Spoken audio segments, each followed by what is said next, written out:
ওয়ালাইকুম ভিউয়ার্স, আজ তৈরি করব ফুলকপির পাকোড়া। আমি ফুলকপিগুলো একটু সিদ্ধ করে নিব। চুলায় প্যান বসিয়ে নিয়েছি, অল্প পানি দিয়ে নিয়েছি। আমি ফুলকপিগুলো দিয়ে দিচ্ছি, হালকা সিদ্ধ হবে 5 মিনিট। ঢেকে দিচ্ছি 5 মিনিটের জন্য। 5 মিনিট পরে ফিরে আসলাম, আমার সিদ্ধ করা হয়ে গিয়েছে।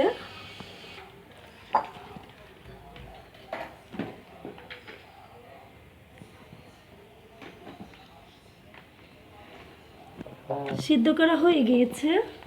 এখন এগুলোকে আমি ছোট ছোট টুকরো করে কেটে নিব।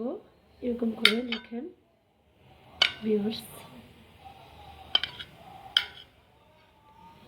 সবগুলো এভাবে করে নিব। আমার সবগুলো ফুলকপি কেটে নেওয়া হয়ে গিয়েছে। ফুলকপিগুলোর মধ্যে এখন আমি পেঁয়াজ মরিচ দিব। একটু বেশি পেঁয়াজ দিলে ভালো পাকোড়ার জন্য। দিয়ে দিচ্ছি মরিচ ধনে পাতা কুচি, দিয়ে দিচ্ছি 1 চামচ লবণ, দিয়ে দিচ্ছি ম্যাশ করা আলু, দিয়ে দিচ্ছি 1 চামচ জিরের গুঁড়ো, দিয়ে দিচ্ছি 1 চামচ হলুদের গুঁড়ো,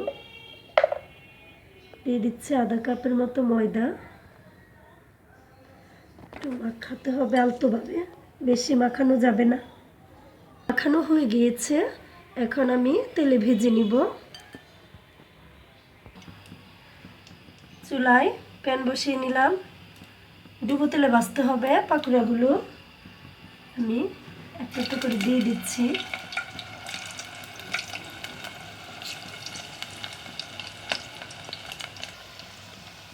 বাদামি কালার হলে উল্টাতে হবে। আমি পাকোড়াগুলো উল্টিয়ে নিয়েছি,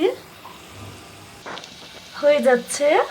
আমি সবগুলো পাকোড়া এরকম করে ভেজে নিব। হ্যালো ভিউয়ার্স, হয়ে গেছে পাকোড়া, মচমচে পাকোড়া বিকেলের নাস্তায়। ভালো লাগলে লাইক দিন।